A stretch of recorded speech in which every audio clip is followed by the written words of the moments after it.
The gala night was meant to be perfect.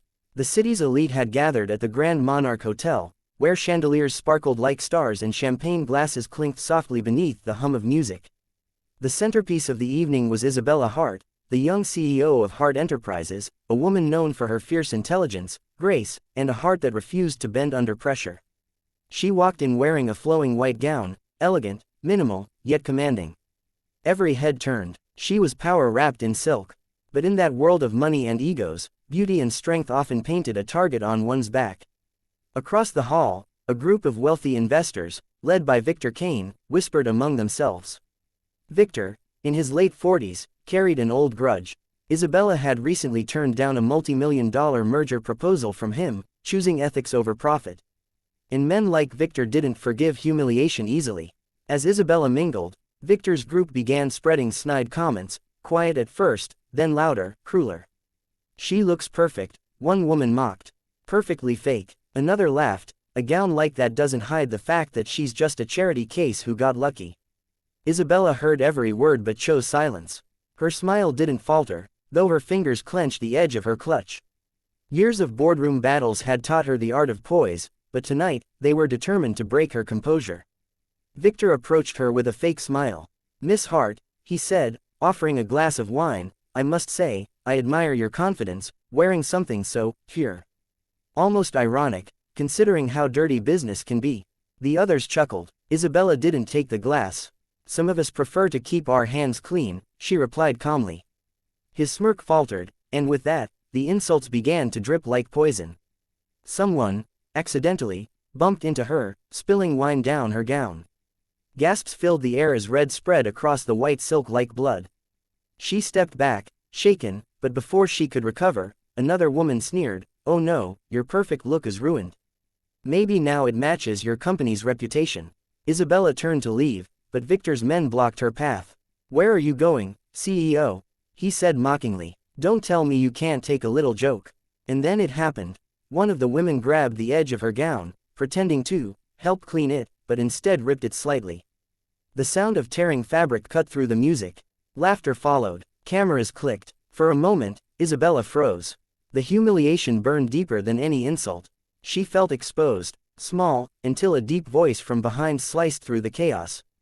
"Enough." The laughter died instantly. Everyone turned. Standing near the entrance was a tall man in a dark suit, broad shoulders outlined by the golden light.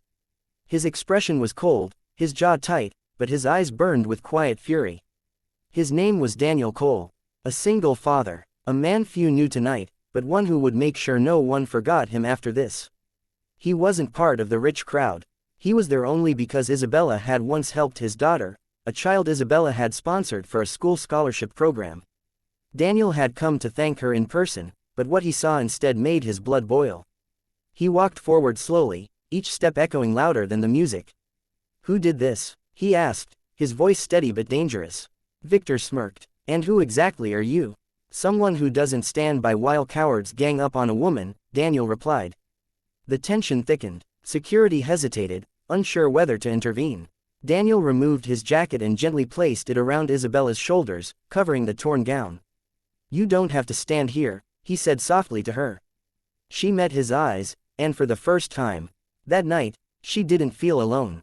Victor laughed. "Oh, look, a hero. You think a jacket makes you a man?" Daniel turned slowly toward him. "No, but standing up when others stay silent does."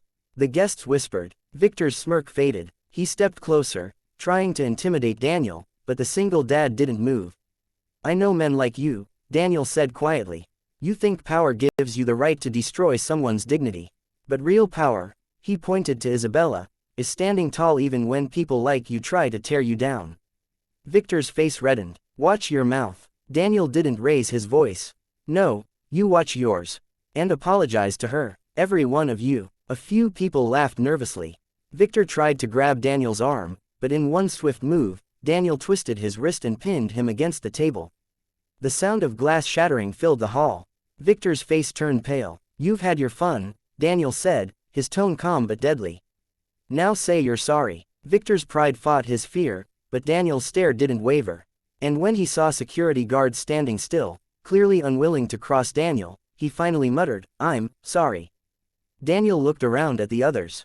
Not good enough. Say it to her. One by one, the bullies lowered their heads, mumbling apologies.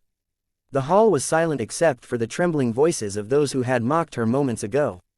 Isabella stood there, holding Daniel's jacket close, watching the scene unfold in disbelief. When it was over, Daniel released Victor and stepped back.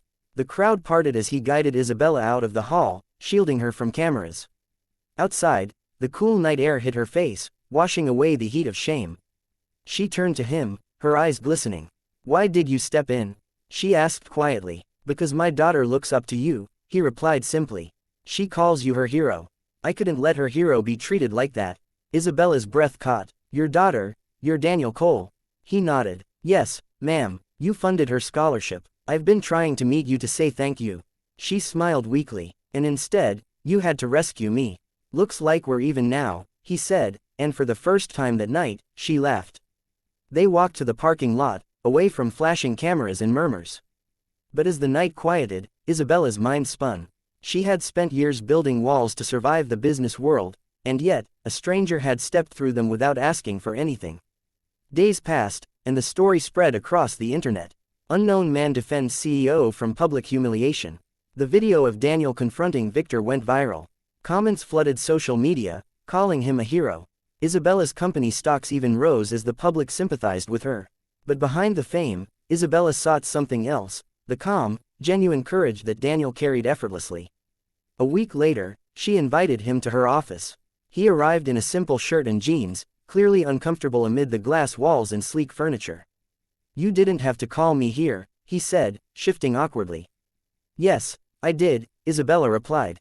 "I wanted to thank you properly, not just for stepping in that night, but for reminding me what real strength looks like." He shook his head. "You don't owe me anything. I just did what anyone should have." "Not anyone would have," she said softly.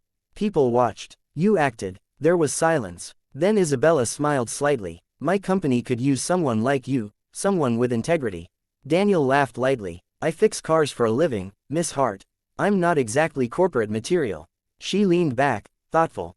"You protect what's right. You lead with action. That's leadership in its purest form." He looked at her, unsure how to respond. "I just want to give my daughter a good life. That's all that matters." "And you will," she said. "If you ever need help, I owe you one." He nodded and turned to leave, but before he reached the door, Isabella called out, "Daniel." He stopped. "Next time someone tears down another person, don't wait for me to be the one they're tearing apart.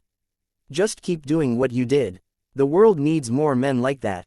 He smiled faintly and walked out. Months went by. Victor Kane's reputation collapsed. His firm lost clients, and he resigned in disgrace. Isabella's company thrived, and her leadership became symbolic, not just of success, but of resilience. Then one morning, a letter arrived at her desk. Handwritten, simple. "Miss Hart, my daughter, Lily, just got accepted into her dream university. I wanted to thank you again, not just for the scholarship, but for teaching her that grace under pressure is true strength. She watched that video of you standing tall that night, and she told me, Dad, I want to be brave like her someday."